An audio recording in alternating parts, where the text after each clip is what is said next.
इस प्रकार हमने विद्युत चुंबकीय तरंगों की उत्पत्ति के बारे में जाना। अब बात करते हैं हम इनकी प्रकृति के बारे में। अब हम जितना पढ़े हैं इनकी उत्पत्ति के बारे में, उससे तो हमको इतना पता चल गया है कि विद्युत चुंबकीय तरंग में दो क्षेत्र होते हैं, चुंबकीय क्षेत्र और विद्युत क्षेत्र। ये तरंग संचरण की दिशा के लंबवत तो होते ही हैं, साथ साथ ये एक दूसरे के भी परस्पर लंबवत होते हैं, और ये परस्पर लंबवत होने के साथ साथ परिवर्ती भी हैं, मतलब समय के साथ साथ परिवर्तित भी हो रहे हैं। अब समय के साथ ये किस प्रकार परिवर्तित हो रहे हैं, तो ये पीरियोडिक यानी आवर्ती रूप से परिवर्तित होते हैं। पीरियोडिक या आवर्ती का मतलब होता है एक निश्चित समय के बाद इनकी गति दोहराई जाती है।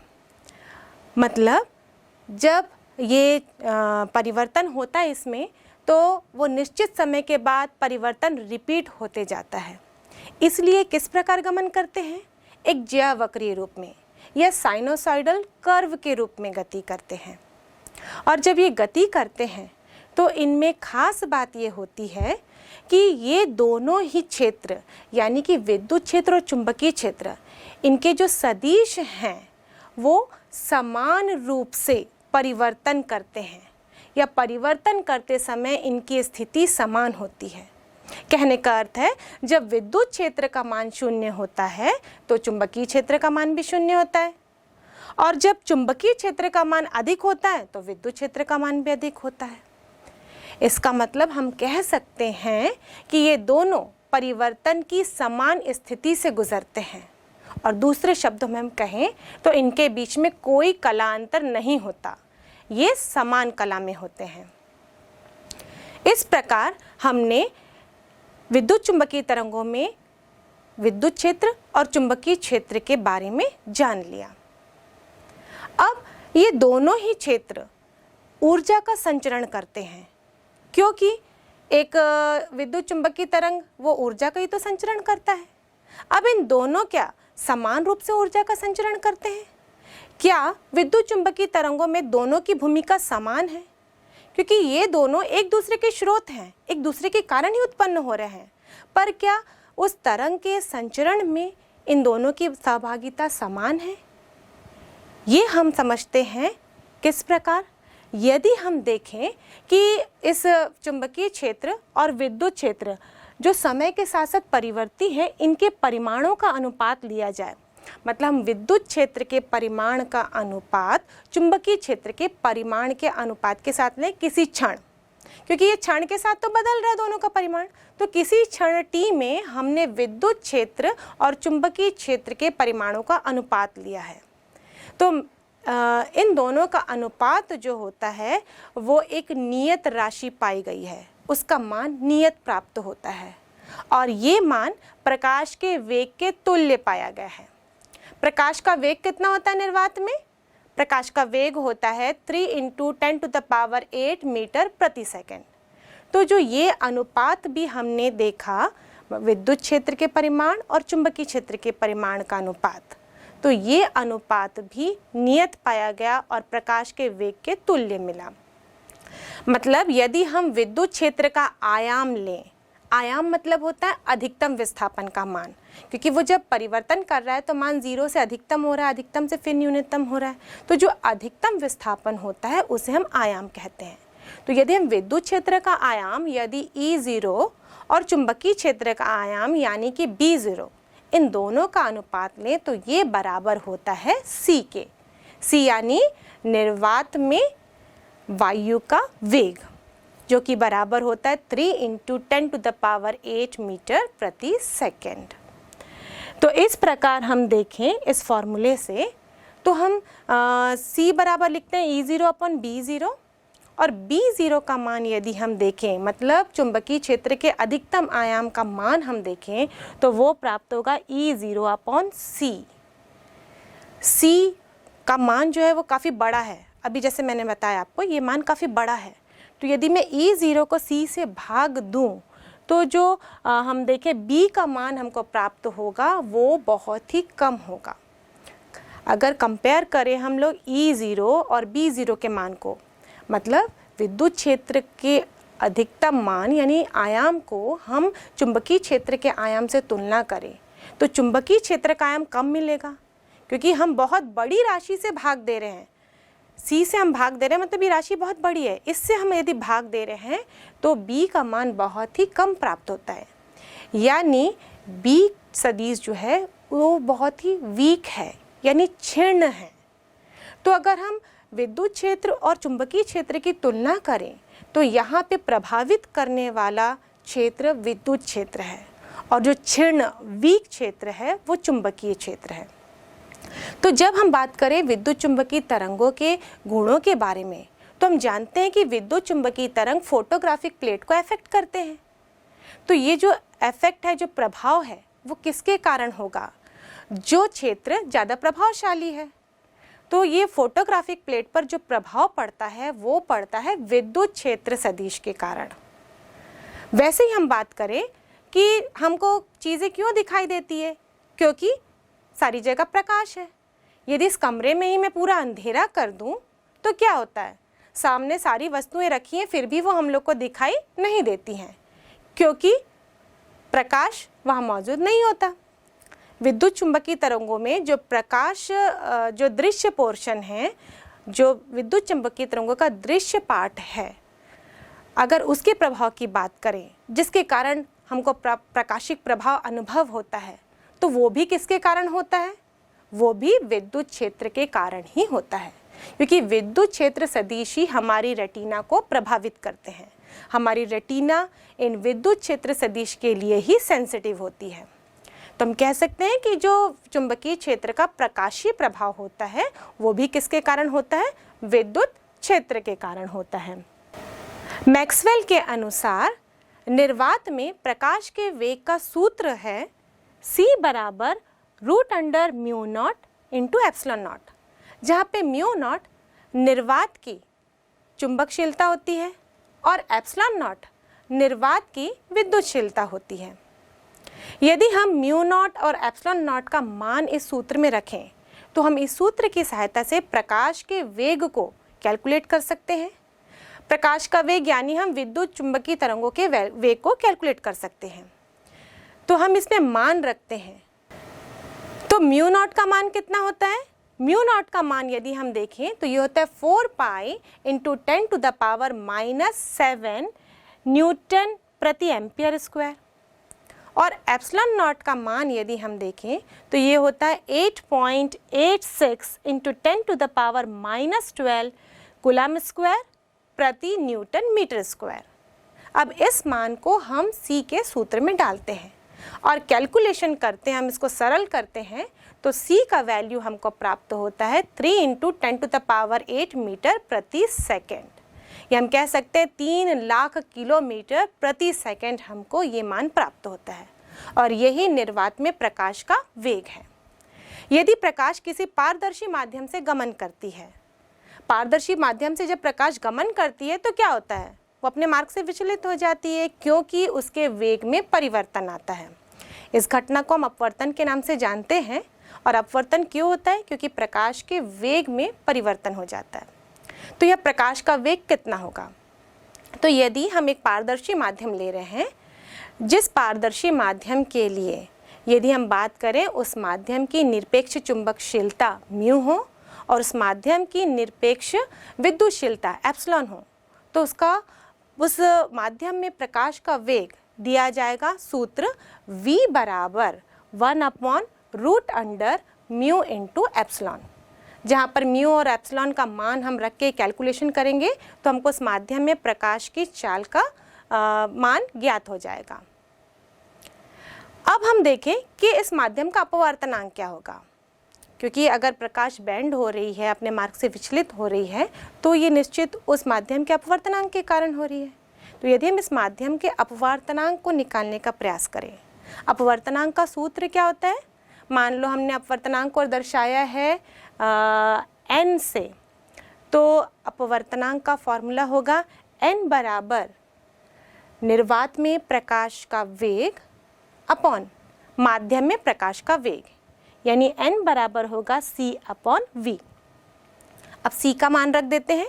C का मान होगा 1/√μ0 इंटू एप्सिलॉन नॉट। और v यानी कि उस माध्यम में प्रकाश का वेग का मान होगा 1/√μ इंटू ई, म्यू इंटू एप्सिलॉन।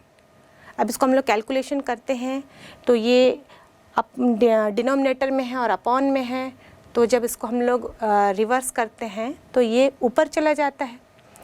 ये बन जाएगा mu upon mu naught into epsilon upon epsilon not. और हम जानते हैं म्यू अपॉन म्यू नॉट मतलब किसी माध्यम की चुंबकशीलता और निर्वात की चुंबकशीलता का जो अनुपात होता है वो आपेक्षिक चुंबकशीलता कहलाती है। उसी प्रकार माध्यम की विद्युतशीलता और निर्वात की विद्युतशीलता का जो अनुपात है वो कहलाती है आपेक्षिक विद्युतशीलता, जिसको हम लोग रिलेटिव कहते हैं, इसलिए इसको हम लोग स्मॉल लेटर r से नीचे रिप्रेजेंट करके दर्शाते हैं।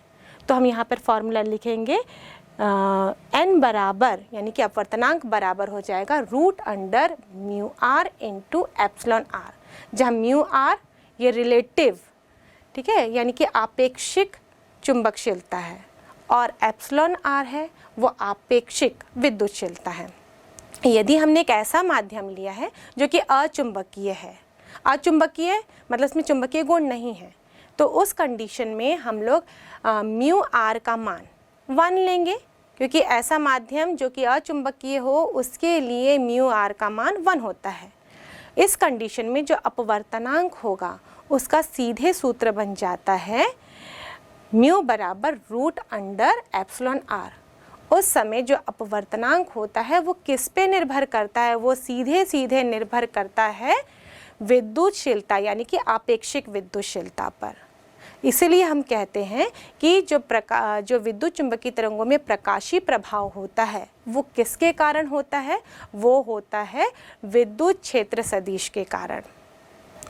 अब हम देखते हैं विद्युत चुंबकीय तरंगों में जो ऊर्जा का स्थानांतरण होता है उनमें क्या ये दोनों ही क्षेत्र बराबर रूप से सहभागिता लेते हैं या इनमें भी क्या केवल विद्युत क्षेत्र ही इम्पोर्टेंट होता है।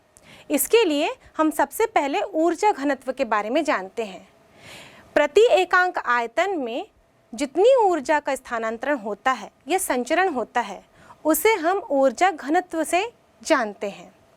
यहाँ पर हमारे पास 2 ऊर्जा घनत्व है, एक विद्युत क्षेत्र की ऊर्जा घनत्व और दूसरा है चुंबकीय क्षेत्र की ऊर्जा घनत्व। तो पहले हम ये देखते हैं विद्युत ऊर्जा घनत्व का सूत्र क्या है, चुंबकीय ऊर्जा घनत्व का सूत्र क्या है, और जब हम इन दोनों को जोड़ते हैं तो क्या इन दोनों के योग से जो ऊर्जा स्थानांतरण हो रही है उनमें किसका योगदान सबसे अधिक है।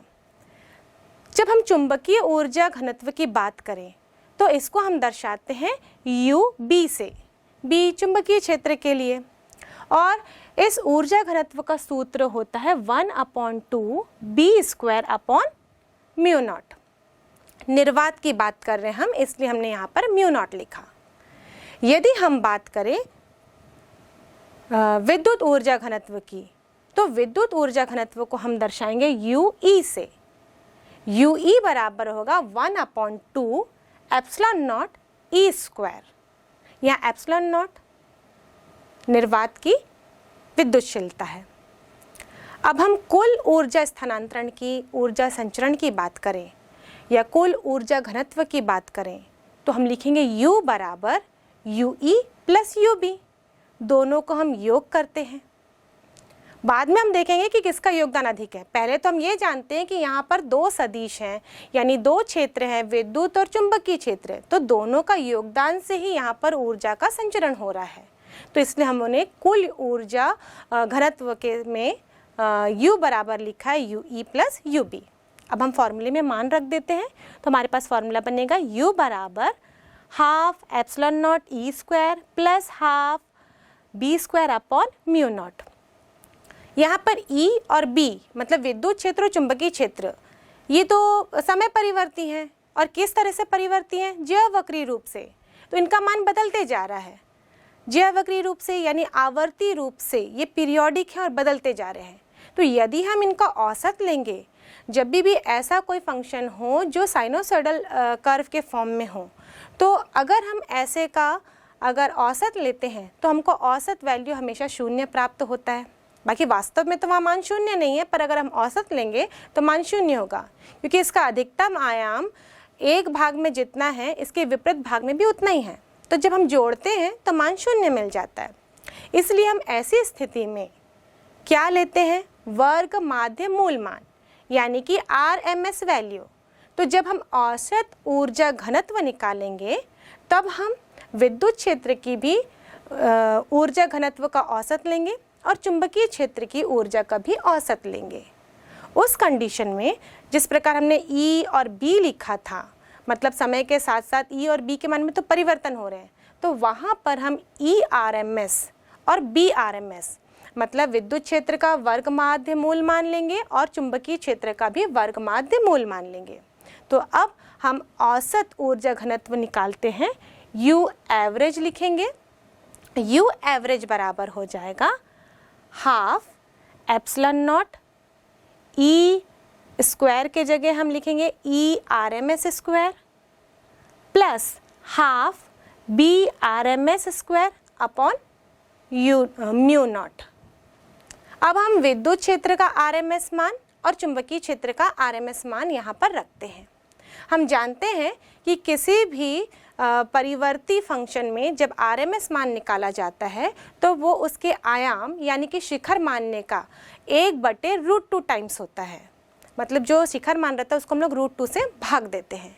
तो वैसे ही यदि हम ERMS देखें तो वो हो जाएगा E0/√2, जहाँ E0 जो है वो विद्युत क्षेत्र का आयाम है, मतलब उसका शिखर मान है, अधिकतम मान है। वैसे ही BRMS की बात करें तो वो होगा B0/√2, जहाँ B0 चुंबकीय क्षेत्र का शिखर मान या अधिकतम मान है। अब इस मान को हम लोग रखते हैं फॉर्मूले में, तो U एवरेज बराबर हमको प्राप्त होगा हाफ एप्सिलॉन नॉट, ERMS के जगह लिखेंगे हम E0/√2 का square plus 1/2 mu naught, BRMS के जगह हम लिखेंगे B0/√2 का स्क्वायर। स्क्वायर करेंगे हम √2 का तो वो बचेगा सिर्फ 2, और यहाँ 1/2 है, यहाँ भी 2 है, दोनों को इंटू करेंगे तो वो हो जाएगा 1/4। तो इस प्रकार जो अगला स्टेप होगा उसमें हम लिखेंगे U एवरेज मतलब ऊर्जा घनत्व का औसत मान बराबर 1/4 एप्सिलॉन 0 E0 स्क्वायर प्लस 1/4 B0/म्यू नॉट। जहाँ पे जो पहला टर्म दिख रहा है हमको वो उसमें विद्युत क्षेत्र का वेक्टर है, तो ये कहलाता है विद्युत क्षेत्र का औसत ऊर्जा घनत्व। और जहाँ पे B0 दिख रहा है यानी चुंबकीय क्षेत्र सदिश दिख रहा है वो कहलाता है चुंबकीय ऊर्जा घनत्व का औसत मान। अब हम देखेंगे ये दोनों मान किस प्रकार एक दूसरे से जुड़े हुए हैं। इसके लिए हमने यहाँ UE विद्युत क्षेत्र का औसत ऊर्जा घनत्व लिया है 1/4 एप्सिलॉन 0 E0 स्क्वायर, और UB बराबर लिया है 1/4 B0 square upon mu naught. अभी हमने जाना कि जो विद्युत क्षेत्र का आयाम है और चुंबकीय क्षेत्र के आयाम का अनुपात होता है वो एक नियत मान होता है जो प्रकाश के वेग के तुल्य होता है।